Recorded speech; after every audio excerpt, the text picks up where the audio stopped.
and welcome back to Bumblebee once again, my historical friends. I hope you're ready to learn and absorb because today's video is all about the top 10 mind-bending ancient inventions you've never heard of. Number 10 will be all about how one magic stone has a whole lot of uses. It's the Viking Sunstone. This stone was said to accurately pinpoint the position of the sun even through a cloudy, stormy, or twilight sky. To quote an explanation, when you're looking through the sunstone, you are not looking for colors but for shadows. If you draw a dot on the top of the crystal and look through it from the bottom, then two dots will appear. If you hold the crystal up to the sky and rotate the crystal until the two dots have the exact same intensity or darkness, at that angle, the upward facing surface indicates the direction of the sun. The oldest sunstone that could have been used for navigation was found amongst a wreckage of a warship called the Alderney, which sank between England and France in 1592. Archaeologists made the assumption that this crystal was used for navigation because it was found about a meter away from another navigation tool. So in other words, speculations, because it could have been a paperweight for all we know. But it was in the Raoul's Pater, which is written in the 12th century, that's used to support the navigation theory. A story from King Olaf Haraldsson II, set in 1030 CE, tells how he was visited by a rich and wise farmer. Said farmer tells the king he mastered the skill where he can tell the time of day and night even when the sky is hidden by clouds, without a sunstone. And so, to quote, the king made the people look out and they could nowhere see a clear sky. He then asked Sigurðr, the farmer, to tell where the sun was at that time. He gave clear assertion. Then the king made them fetch a solar stone and held it up and saw where the light radiated from the stone and thus directly verified Sigurðr's prediction. Guess two things were proven true in that text. A farmer has magic powers and Vikings use sunstones. And while I'm still on the Vikings, may as well bring up number 9, another inexplicable invention of theirs, the Uberfeld swords.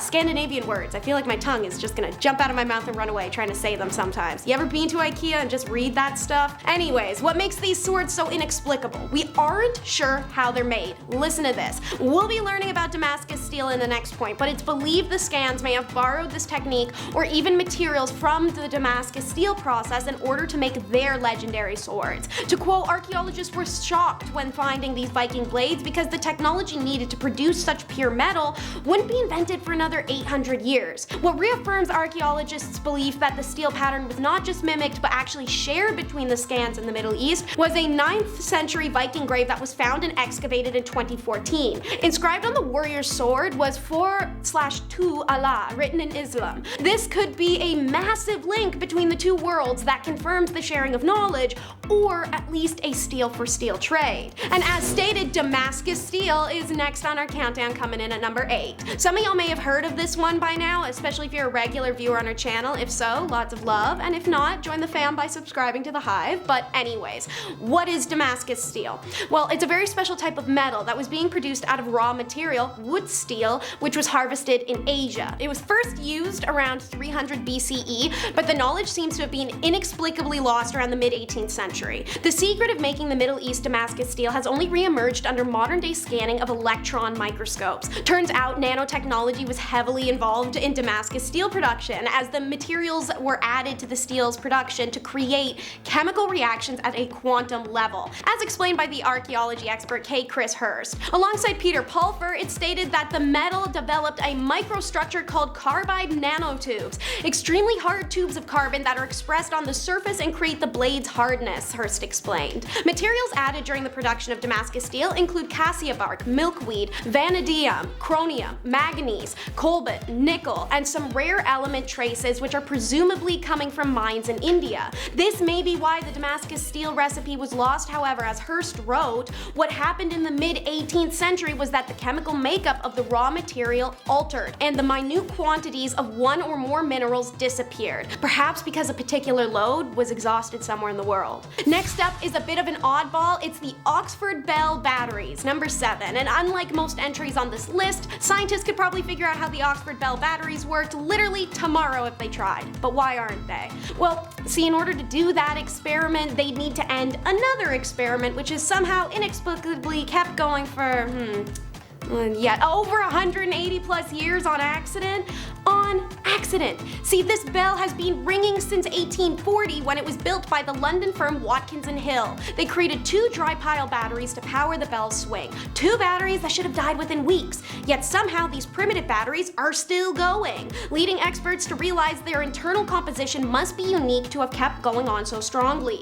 Though scientists are desperate to figure out said composition, the bell is one of the oldest ongoing experiments in the world, and to see what made it continue for so long means ending it prematurely, which is just too great of a cost. So I guess we're waiting for the battery to die, if it ever does. We've hit the mid-video point, so I'm gonna talk about 2 points to you that the everyday person has definitely heard of. But what they haven't heard of is their history. So let's start with number 6, the enema. That's right, as talked about in the recent video, Top 10 Dark Secrets of the Maya Civilization, enemas are quite literally as old as time itself. What is an enema? For my sweet summer children that have somehow not been exposed to the literal down under of the medical world, an enema is a fluid injection in the back door for the purposes of clearing a bowel. However, cultures in pre-Columbian times and quite a few others did use it for ingesting substances to get a quicker effect. The earliest medical text in existence, Egyptian Eber's Papyrus of 1550 BCE, mentions the enema, which they believed was invented by the god Thoth. The Olmecs, who predated even the Mayans, used enemas for rituals as well as for disease, as did the Mayans, as documented during the colonial period, e.g. in the Florentine Codex. Heck, in Parisian society, they were doing enemas as many as 3 a day. Louis XIV was said to have taken over 2,000 in his lifetime. Enemas were known in ancient Sumeria, Babylonia, India, Greece, and China.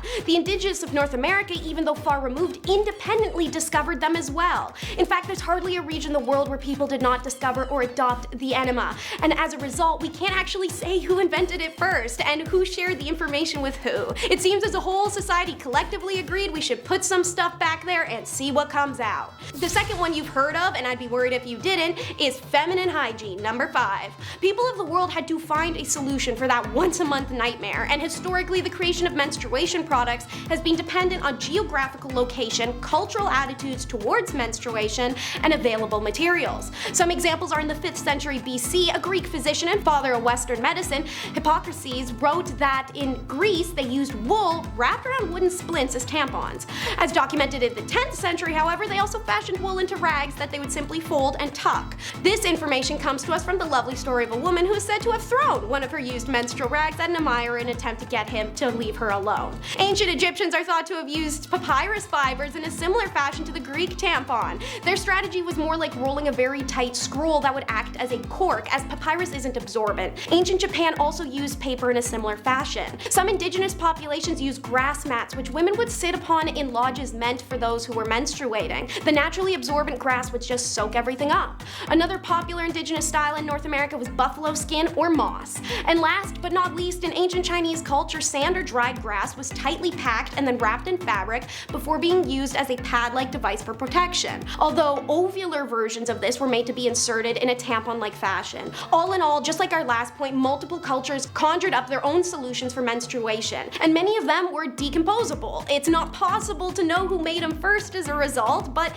it's quite obvious everyone had their own answers. Next up is an invention that Mythbusters couldn't even figure out. It's the heat ray, number 4. Greek mathematician Archimedes is one day sat down and dreamed big, and what he developed from that was the heat ray weapon that defied, as mentioned, even the skills of Discovery Channel's Mythbusters to replicate in 2004. This weapon is quite simple. To quote, it's quite literally ranks of polished bronze shields reflecting the sun rays at enemy ships. The ships were moored within the bow and arrow range, and according to legend, the Roman ships burned by the collective condensed sunlight shining from these mirrors. Ship after ship in the Roman fleet caught fire and sank into the Mediterranean. Although Mythbusters failed to reproduce this ancient weapon and declared it a myth, MIT students succeeded 1 year after the MB experiment in 2005. They actually managed to combust a boat in San Francisco Harbor.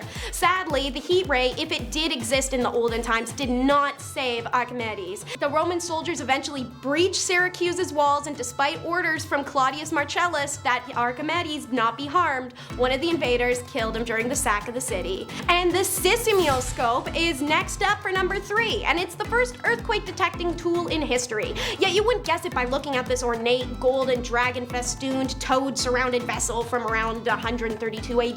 The basic premise was as follows. When the earth, quakes, one of the dragons, each representing corresponding principal directions of the compass would spit out a bronze ball into the toad's mouth, indicating the direction of the quake. The instrument was said to have detected a 400-mile distance earthquake, which was not felt at the location of the device. But to this day, no one actually knows what's inside the artifact or how it works. If we want to find out, we'd have to quite literally break the thing, similar to the Oxford bells. Some say it could have been a simple pendulum-based system, but the exact science remains a mystery. Number 2 is the iconic Roman concrete. Why is it iconic? Stamina, baby! You can't even breathe near modern-day pieces of cement without blowing a damn pothole in the thing. Yet the Colosseum still stands after what's essentially, in my tiny brain, a bajillion years. Why is that? Ash. Not as in it was like ashy, slap some lotion on it, but like actual volcanic ash. Researchers have worked in recent years to uncover the secret of this ancient concrete's longevity, and the secret was in front of their faces the whole time.